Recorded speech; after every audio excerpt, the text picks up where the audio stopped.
जय Hind future soldiers. आप सभी का स्वागत है ब्रिगेडियर्स डिफेंस क्लासेस में। आज हम एक बहुत ही महत्वपूर्ण सब टॉपिक पर बात करेंगे जिसका नाम है एसएसबी का सिलेबस। क्या इसका कोई सिलेबस होता है या नहीं? एक अनुमान के हिसाब से एनडीए 1 और एनडीए 2 के बीच में 21 हफ्ते का गैप होता है और उसी तरह से एनडीए 2 और एनडीए 1 के बीच में 31 हफ्ते का। तो आपकी जो पढ़ाई है और तैयारी है वो इसी हिसाब से होनी चाहिए। लेकिन आप करते क्या हैं? जिस सब्जेक्ट के बारे में बहुत अच्छी तरह जानते हैं पिछले 12 साल से, उसमें आप बिताते हैं तकरीबन 6 महीने से 24 महीने, और जिस सब्जेक्ट के बारे में आपको कोई जानकारी नहीं है वहां पे 2 या 3 हफ्ते में उसको मास्टर करना चाहते हैं। ये कैसे संभव है? ये हमें समझ नहीं आता। ये देखिए, आप एनडीए, सीडीएस, एसीसी, बाकी रिटन एग्जामिनेशन के लिए पूरा असेसमेंट करते हैं, पूरा एनालिसिस होता है, मार्क्स वाइज एनालिसिस होता है, सब्जेक्ट वाइज एनालिसिस होता है, लेकिन कभी आपने एसएसबी का एनालिसिस किया है? नहीं। तो फिर क्योंकि आप ढूंढने लग जाते हैं शॉर्टकट एसएसबी को तैयार करने के लिए।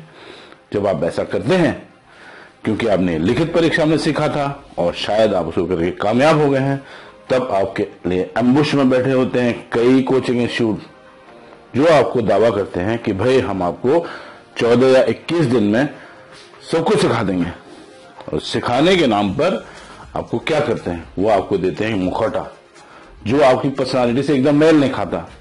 जब आप उस मुखौटे को पढ़ के जाते हैं और यहां पर जब आपको बताया जाता है कि इसको इस तरीके से किया जाता है, तो आपको क्या मिलता है? आपको मिलता है शॉर्टकट, आपको मिलता है टिप्स एंड ट्रिप्स, आपको मिलता है कुंजियां, आपको मिलती हैं घुंडियां। यह एक घातक अप्रोच है। तो फिर सॉल्यूशन क्या है? इसके बारे में हम आगे विचार करेंगे। मैं कह रहा हूं आप सबसे पहले एसएसबी के टेस्टिंग शेड्यूल को जान लीजिए।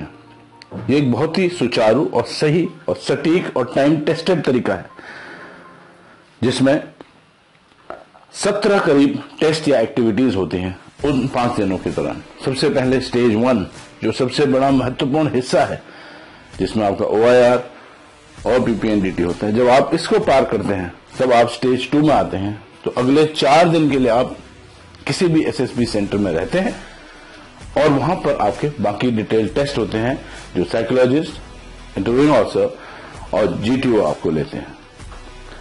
ये कम से कम 15 तरह की एक्टिविटीज हैं जिसमें आपको इन्वॉल्व होना पड़ता है और अपने आप को साबित करना होता है।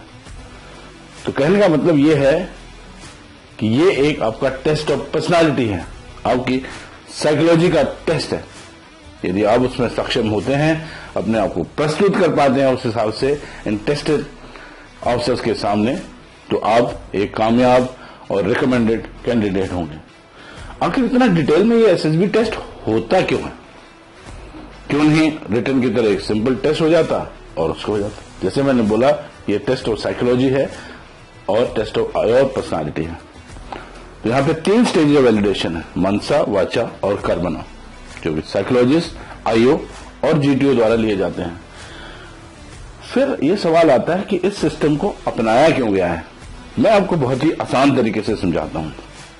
इन तीनों कार्रवाई के लिए किसी भी लीडरशिप एक्टिविटी में 3 फैक्टर्स होते हैं, लीडर, लेड और सिचुएशन। आपने देखा होगा लीडर हमेशा कांस्टेंट रहता है, लेड और सिचुएशन समय के अनुसार, जगह के अनुसार तब्दील होती रहती है। इसीलिए आपकी क्या रिएक्शन किन अलग अलग सिचुएशन में है, चाहे वो इंटेलेक्चुअल लेवल पे हो, इमोशनल लेवल पे हो, स्पिरिचुअल लेवल पे हो, फिजिकल लेवल पे हो, उसका जांच किया जाता है। तो फिर साइकोलॉजी को कैसे सुधारें? सबसे पहले you must have the knowledge about self awareness. अपनी पर्सनालिटी को जानिए, इंटेलिजेंस लेवल को जानिए और उसको सुधारिए।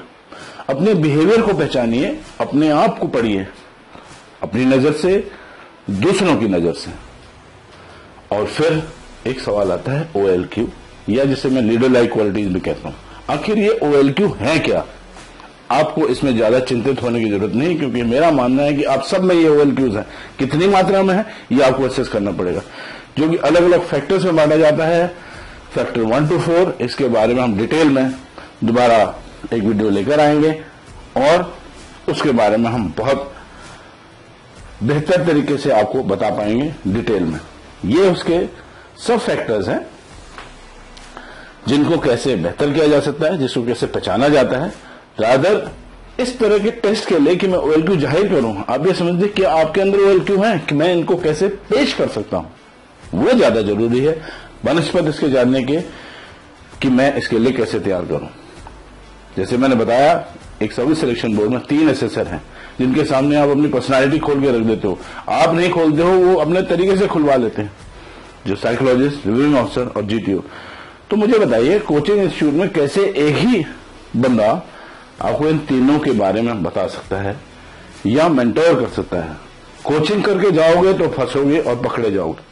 इसीलिए हमारे पास जनरल सैल्यूट मेंटोर्स में कम से कम 6 हाईली एक्सपीरियंस्ड और अनुभवी ऑफिसर्स हैं, आर्मी के, एयरफोर्स के, और बहुत जल्दी हमारे पास नेवल रिप्रेजेंटेटिव भी ज्वाइन करने वाले हैं। तो अपने मेंटोर्स को सावधानी से चुनिए। SSB प्रिपरेशन रीजनल प्रिपरेशन के साथ ही शुरू हो जानी चाहिए। अपनी पर्सनालिटी अंडर सूटेबल गाइडेंस सुधारिए, अपने आप को एसेस कीजिए, और ध्यान रहे सिर्फ ऑफिसर्स ही आपको ऑफिसर्स बनने के गुण सिखा सकते हैं या सही तरीके से मेंटोर या सलाह दे सकते हैं। तो यदि आपका सपना है डिफेंस फोर्सेस जाने का, तो हमें कॉल करें नंबरों पर 991-991-0205 या 760-7277333। साथ ही हमें यह बताते हुए बहुत खुशी होती है कि जनरल सैल्यूट मेंटोर्स और भारत डिफेंस एकेडमी ने जॉइंट वेंचर शुरू किया है। इसलिए हम दोनों की ब्रांचेस वृंदावन और आलमबाग सेंटर पर चलेंगे। भारत डिफेंस एकेडमी में भी आपको रिटन और SSB की पूरी तरह से तैयारी कराई जाएगी।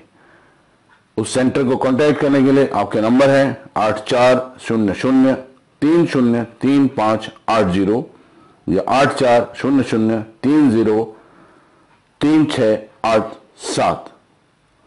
हम आपको यकीन दिलाते हैं कि दोनों ही सेंटर पर आपको बहुत ही साइंटिफिक तरीके से रिटन के लिए और SSB के लिए तैयार किया जाएगा, ताकि आप आने वाले एग्जाम्स में सक्सेसफुली अपने आप को कंडक्ट कर पाएं और एक बेहतर कैंडिडेट साबित कर पाएं और रिकमेंड होकर ही वापस आएं। धन्यवाद। जय हिंद।